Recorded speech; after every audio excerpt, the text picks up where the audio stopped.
बिस्मिल्लाहिर्रहमानिर्रहीम अस्सलाम वालेकुम। मेरा नाम प्रोफेसर साजिद रियाज है और आज हम 9th क्लास का जो प्रैक्टिकल है उसका न्यू फॉर्मेट जो पीबीए का फॉर्मेट है जिसको प्रैक्टिकल बेस्ड असेसमेंट कहते हैं, उसके अकॉर्डिंग जो है फेडरल बोर्ड ने एक नया मॉडल पेपर जो है इस साल लॉन्च किया है।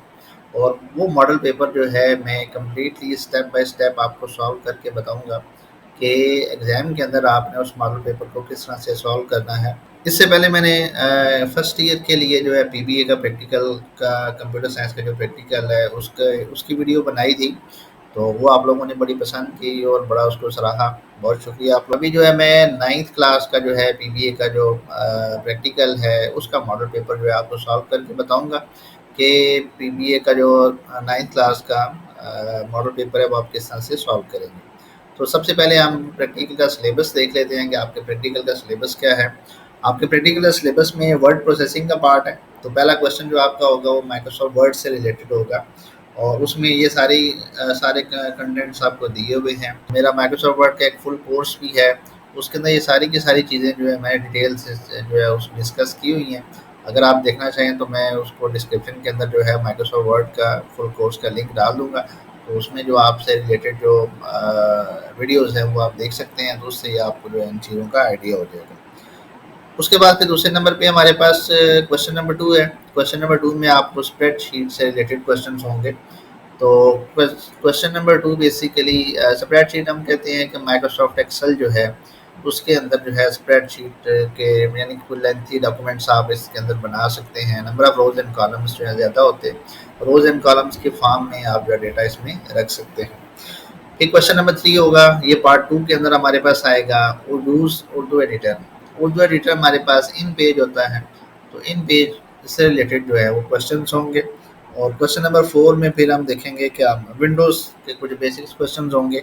इसमें ये आता है कि बेसिक आइकन्स ऑफ जीयूआई, जो आपकी विंडोज़ है, विंडोज़ के जो डेस्कटॉप है उसके ऊपर बेसिक आइकन्स कौन से होते हैं, या मतलब है कि मेन जो इसके आइकन्स हैं वो कौन कौन से हैं। मैनेज डेटा और फाइल्स या फ़ोल्डर्स को किस तरह से मैनेज करते हैं, कैसे उनको क्रिएट करते हैं, कॉपी करते हैं, पेस्ट करते हैं, सॉर्ट करते हैं।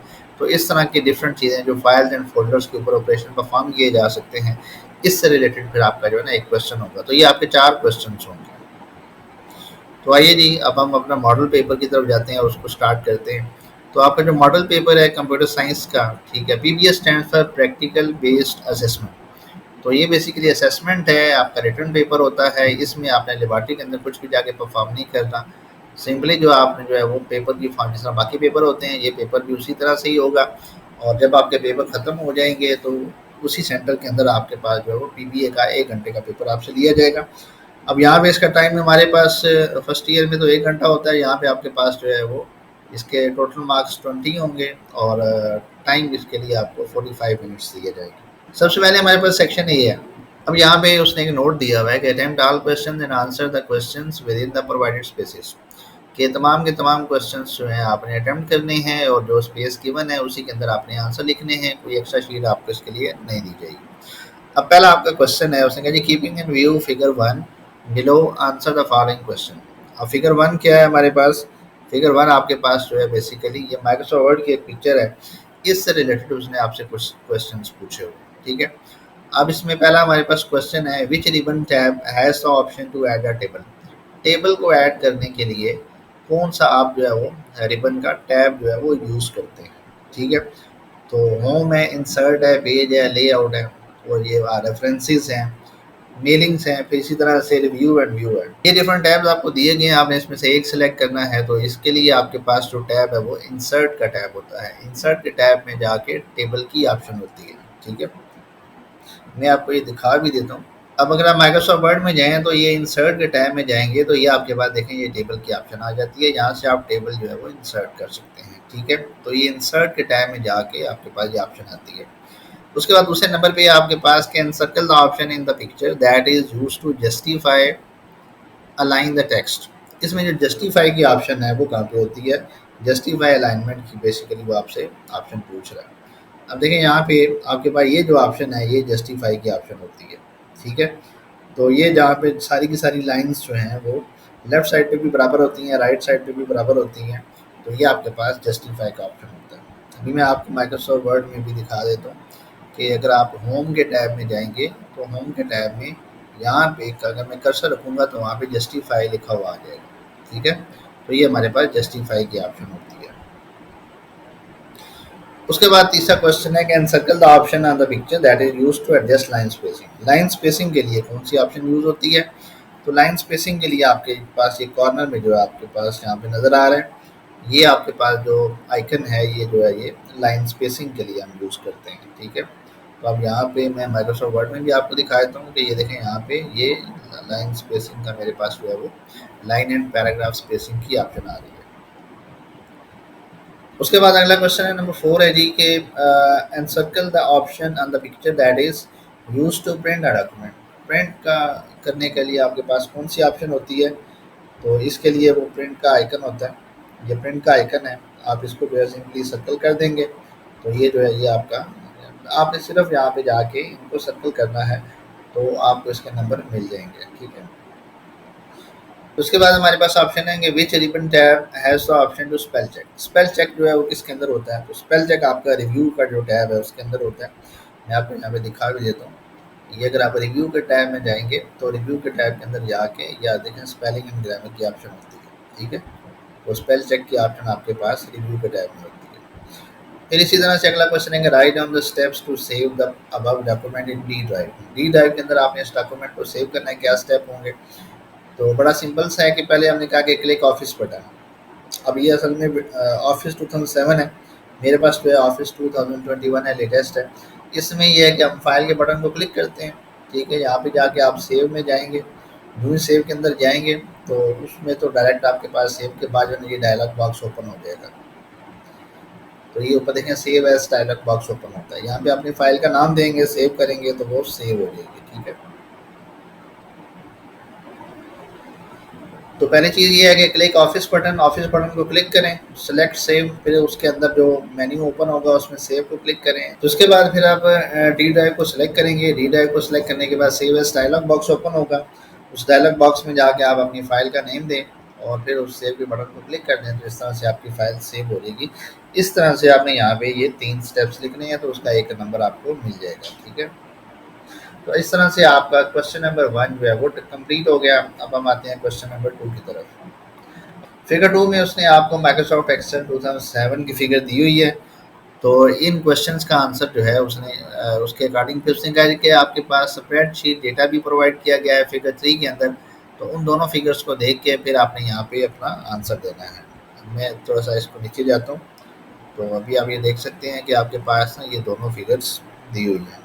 मैं थोड़ा सा मिनिमाइज कर देता हूँ।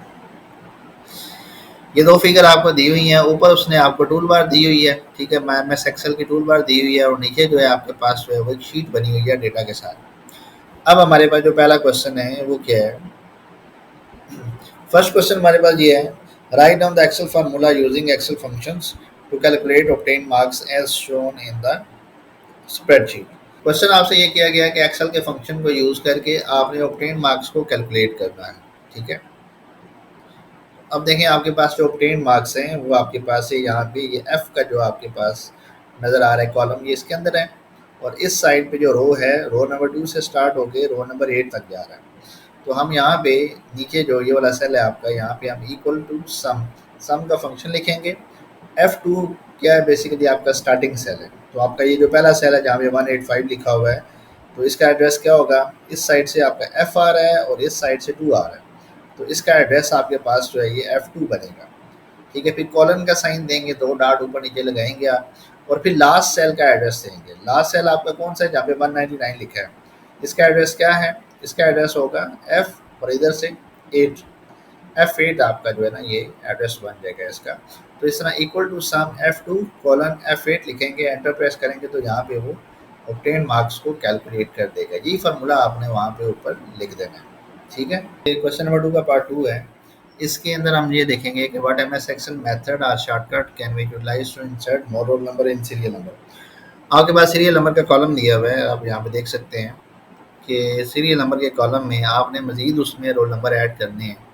1 से 7 तक रोल नंबर आपको दिए हुए हैं, तो मजीद आपने रोल नंबर ऐड करने हैं, तो उसने कहा कि शॉर्टकट मेथड आपके पास कौन सा है। अब मैं यहाँ पे आपको ये करके भी बता देता हूँ कि 1 2 3 4 5 6 7। अब यहाँ पे मज़ीद नंबर ऐड करने हैं तो आप लास्ट 2 नंबर्स को सिलेक्ट करेंगे और यहाँ पे ये कोने में डॉट में लेके जाएंगे, प्लस का साइन बन जाएगा, इसको यूँ ही ड्रैग करेंगे तो इससे आपके मज़ीद नंबर ऑटोमेटिकली ऐड हो जाते हैं। इसका मतलब ये है कि आपने इसको कहते हैं फिल हैंडल, आपने फिल हैंडल को क्लिक करके ड्रैग करना है तो उसके बाद जो है वो मज़ीद नंबर इसके अंदर ऐड हो जाएंगे। तो ये मेथड हमने ऊपर जो है यहाँ पे एक्सप्लेन किया है कि select last 2 cells and drag the fill handle to the desired cell. आप लास्ट 2 सेल्स को सिलेक्ट करेंगे और उसके बाद क्या करेंगे कि उस फिल हैंडल को जो प्लस का आइकन आएगा, जैसा साइन आएगा, उसको आप जो है क्लिक करके ड्रैग करके ले जाएंगे जहाँ तक आपने न्यू नंबर्स ऐड करने हैं। ठीक है, तो ये बेसिकली उसका शॉर्टकट मेथड है हमारे पास। उसके बाद नंबर 3 है कि write down the Excel formula using Excel functions to round off the percentage values to 0 decimal digit. हमारे पास परसेंटेज वैल्यूज गिवन है, तो आप देखें यहाँ पे परसेंटेज वैल्यूज आपके पास जो है वो, अब ये तो आपके पास जैसे 75 दिया हुआ है तो हमारे पास 61.66 ये आ रहा है, तो इनको भी हम जो है वो राउंड ऑफ करके जैसे 75 से 87 लिखा हुआ है, इनको भी हम इसी तरह से डिस्प्ले करना चाहते हैं। तो उसका फार्मूला उसने हमसे पूछा है, तो इसके लिए हमारे पास जो फार्मूला है राउंड अप, राउंड अप का हम फार्मूला यूज़ करेंगे। H2 जो है मैंने उस सेल का एड्रेस दिया है, ठीक है, तो अब मेरे पास जो पहला सेल था ये वाला जहाँ पे 61.66 वैल्यू है, तो ये इसका जो कॉलम है वो H है और रो इसकी जो है 2 है, तो इसका जो एड्रेस बनेगा H2 बनेगा। तो फिर मैंने वहाँ पे दे दिया H2 और फिर कॉमा 0 कि उसका जो डेसिमल पॉइंट है वो 0 कर दे, इसका मतलब है कि डेसिमल के बाद कोई वैल्यू शो ना करे, तो वो ऑटोमेटिकली उसको राउंड ऑफ कर देगा। नंबर 4 है encircle on figure 2 the option we can use to change the background color of the cell figure 3। अब उसने कहा कि फिगर 2 जो दी हुई है उसके अंदर आप उस ऑप्शन को सिलेक्ट करेंगे या एनसर्कल करेंगे जिसके थ्रू बैकग्राउंड कलर जो है सेल्स का चेंज होता है। ठीक है, तो अभी ये देखें यहाँ पे ये वाला जो आपके पास आइकन है, ठीक है, ये वाला जो आपके पास आइकन है, ये जो आइकन है ब्रश टाइप का आइकन आपको नज़र आ रहा है, तो ये वाला जो कंटेनर वाला आइकन है ये इसको आप सर्कल कर देंगे तो इसका आपको जो है वो एक नंबर मिल जाएगा। ठीक है, उसके बाद अगला क्वेश्चन है circle the figure 2 option we can use to add a border around the cell in figure 3। Figure 3 के अंदर आपने उस ऑप्शन को सर्कल करना है जिसके थ्रू हम बॉर्डर जो है अप्लाई कर सकते हैं। तो बॉर्डर जो है इसी के साथ वाला जो है हमारे पास ये वाला आइकन जो है बॉर्डर के लिए होता है। ठीक है, तो अभी मैं आपको बता भी देता हूँ कि जो ही हम इसके ऊपर कर्सर लेके जाते हैं यहाँ पे, तो देखिए यहाँ पे उसने कहा फिल कलर, तो इससे हम जो है ना, जैसे मैं मेरे पास ये है तो मैं इसका बैकग्राउंड कलर लगाना चाहता हूँ तो मैं इससे लगा सकता हूँ, और अगर मैं इसका बॉर्डर लगाना चाहता हूँ, अब देखें यहाँ पे आपको बॉर्डर नज़र नहीं आ रहा। ठीक है, तो अब मैं यहाँ पे बॉर्डर इसके अप्लाई कर सकता हूँ, यहाँ से मैं बॉर्डर इसके लगा सकता हूँ। ठीक है, तो ये बॉर्डर लगाने के लिए जो है ये साथ वाला ये बॉर्डर की ऑप्शन होती है हमारे पास। इसी तरह से फिर हमारे पास अगला क्वेश्चन है जी। अगले क्वेश्चन के अंदर क्या है कि write down the steps to sort the name column in ascending order. आपने नेम कॉलम को असेंडिंग ऑर्डर में लेके आना है। तो पहली चीज़ ये है कि select a single cell in the desired column you want to sort. आपका वो जो नेम कॉलम है उसके अंदर किसी एक सेल के अंदर जाके आप जो है वो क्लिक कर दें। दूसरा है go to data tab. Data tab को आप सिलेक्ट करेंगे। ठीक है, सॉर्ट एंड फिल्टर ग्रुप के अंदर जाके मैं भी आपको बता भी देता हूँ। देखें डेटा टैब के अंदर लेट से कि मैंने इसको सॉर्ट करना है। ठीक है, तो आप यहाँ पे किसी एक सेल को सिलेक्ट कर लें, उसके बाद डेटा के टैब में जाएंगे तो ये आपके पास सॉर्ट की ऑप्शन आती है। असेंडिंग सॉर्ट करना है तो ये बेसिकली A to Z वाला जो आपका ऑप्शन है इसको सिलेक्ट कर देंगे। ठीक है, तो इसी तरह से ये यहाँ पे आपको आपसे पूछ भी रहा होता है। ठीक है, स्मॉलेस्ट टू लार्जेस्ट करेंगे तो वो असेंडिंग ऑर्डर में आ जाएगा। ठीक है जी, तो यही चीज़ें आपने यहाँ पे कर लिखनी है कि go to data tab and in sort and filter group, उसके अंदर जाएंगे आप और उसके बाद क्या करेंगे click A to Z icon for ascending sort. तो ये 3 स्टेप जो है हम यहाँ पे लिखेंगे तो इससे आपको जो है वो एक नंबर मिल जाएगा। अब आपका एक्सेल का जो क्वेश्चन है वो कंप्लीट हो गया। तो सेक्शन ए यहाँ पे आपका ख़त्म हो जाता है। अब हम सेक्शन बी की तरफ आते हैं। सेक्शन बी क्या है जी, इसका क्वेश्चन नंबर 3 है। अब यहाँ पे आपको इन पेज का ना उसने एक जो है वो टूल बार दी हुई है। And circle the option of the picture in figure 4 that has the option to change the keyboard type. Keyboard type जो है वो कहाँ से चेंज होता है, वो एडिट के अंदर जाके होता है। ठीक है। तो आपने ये एडिट वाला जो टैब है, ऑप्शन है, इसको आपने सेलेक्ट कर लेना है और इसको सर्कल कर देना है। दूसरा क्वेश्चन है आपके पास, write on the steps to save a file in इन पेज। जिस तरह से फाइल एम एस वर्ड में सेव होती है उसी तरह से यहाँ पे भी सेव होती है। क्लिक फाइल मेन्यू, ठीक है, इसके आप फाइल मेन्यू में जाएंगे। अब यहाँ देखें, यहाँ पे ऊपर आ रहा होता है, ये फाइल मेन्यू है, फाइल मेन्यू में आप जाएंगे। दूसरा है select save and enter file name, उसी तरह से फाइल नेम आप एंटर करेंगे, सेव के बटन को क्लिक करें, या सिंपली आप कंट्रोल एस करके भी जो है वो ये सारी चीज़ें कर सकते हैं। ठीक है, उससे भी आपकी फाइल सेव हो जाती है। What is the purpose of these shortcut keys. In page के अंदर ये जो शॉर्टकट कीज़ हैं किस पर्पज़ के लिए यूज़ होती हैं। पहले ये कंट्रोल डिलीट, ये क्या करेगी, डिलीट नेक्स्ट करेक्टर, कि आप जहाँ पे आपका कर्सर होगा उससे आगे वाला कैरेक्टर जो है वो डिलीट हो जाएगा। कंट्रोल बैक स्पेस, इससे जो प्रीवियस वर्ड है वो डिलीट हो जाएगा, यानी कि जहाँ पे कर्सर होता है उससे पीछे वाला वर्ड आपका डिलीट हो जाएगा। तो इस तरह से आपने सिंपली यहाँ पे लिख देना है कि इसका पर्पज़ क्या है। उसके बाद है question number 4, write on the answers to the following questions. अच्छा, एंड में आपको थोड़ा सा एक टिप भी बताऊंगा कि पेपर को अटेम्प्ट करने के वाले से, और कुछ इंपॉर्टेंट चीज़ें भी आपको बता दूंगा। Which button can we hold down in Windows to select multiple files or folder? एक से ज़्यादा अगर आपने फाइल फोल्डर सेलेक्ट करनी है तो क्या करते हैं, कंट्रोल की को प्रेस करते हैं हम, उसके साथ आप क्लिक करते जाएं तो वो सिलेक्ट हो जाते हैं। What is the command we can use in run to open calculator. Calculator को ओपन करने के लिए CALC, उसके फर्स्ट 4 लेटर्स आप लिखेंगे कैलकुलेटर के तो वो ओपन हो जाएगी। उसके बाद है write down the folder name where a deleted file goes to. आप एक फाइल को डिलीट करते हैं, वो कहाँ जाती है, वो रिसाइकल बिन वाले फोल्डर में चली जाती है। Also write down the steps to restore the deleted file. उस डिलीटेड फाइल को वापस रिस्टोर कैसे करेंगे, आप रिसाइकल बिन को ओपन करेंगे, उसके बाद जो है वो उस फाइल को सेलेक्ट कर लें और राइट क्लिक करके रिस्टोर को प्रेस करेंगे तो वो रिस्टोर हो जाएगी। मैं आपको ये करके बता भी देता हूँ कि मेरे पास रिसाइकल बिन है, इसके अंदर आप जाएँ और आपने लेट्स से कि मैंने इसको रिस्टोर करना है, इसको राइट क्लिक करें तो ये देखें रिस्टोर की ऑप्शन आ जाती है, क्लिक करेंगे तो वो रिस्टोर हो जाएगी। उसके बाद पार्ट 4 है, write on the shortcut keys required to create a new folder. New folder को क्रिएट करने के लिए विंडोज़ में कौन सी शॉर्टकट की होती है, कंट्रोल शिफ्ट एन जो है ये आपके पास शॉर्टकट की है। शॉर्टकट की जब हम लिखते हैं तो बीच में प्लस का साइन जो है वो आप लगाते हैं, फिर नीचे आपके पास रफ वर्क की जगह होती है, और रफ वर्क में आप जो है वो कोई भी चीज़ जो है वो अगर आप कैलकुलेट करने के वाले से या इस तरह की कोई चीज़ पूछी गई है तो वो आप रफ वर्क के एरिया में कर सकते हैं। अच्छा, मैंने आपको कहा था कि मैं एंड में कुछ आपको चीज़ें बताता हूँ। एक चीज़ तो ये है कि अगर आप इस मॉडल पेपर को सही तरह से तैयार कर लेते हैं तो बहुत सारी चीज़ें पेपर के अंदर मॉडल पेपर में से पूछी जाती हैं। ठीक है, तकरीबन 50% चीज़ें यही होती हैं, 50% इसमें चेंजिंग होती है। अगर आपने ये मॉडल पेपर सॉल्व कर लिया तो आप इस जैसा दूसरा मॉडल पेपर सॉल्व करना को उतना ज़्यादा मुश्किल नहीं होगा। तो लेकिन ये है कि बेसिक आप जो है वो जो शुरू में मैंने आपको आपका सिलेबस बताया था, इन चीज़ों को फोकस करना है। ज़ाहिर बात है वो इन्हीं चीज़ों में से आपके पास जो है वो क्वेश्चन लेके आएगा और वो इन्हीं चीज़ों में से क्वेश्चन आपसे पूछे जाएंगे। तो बेसिक आपका जो है ना ये चीज़ें हैं, अगर आपको ये तैयार हो जाती हैं तो फिर आप वो बड़ी आसानी से चीज़ें कर लेंगे। ठीक है, तो मॉडल पेपर को फोकस करना है, मॉडल पेपर को अटैम्प्ट करना है, तो आप इजीली जो है वो अपना पेपर जो है अटैम्प्ट कर लेंगे। तो आई थिंक कि आपको जो है वो ये लेसन पसंद आया होगा। पसंद आए तो कमेंट्स के अंदर ज़रूर बताइएगा। बहुत शुक्रिया जी, आज के लिए इतना ही था। अल्लाह हाफिज़, मिलते हैं अगली वीडियो में।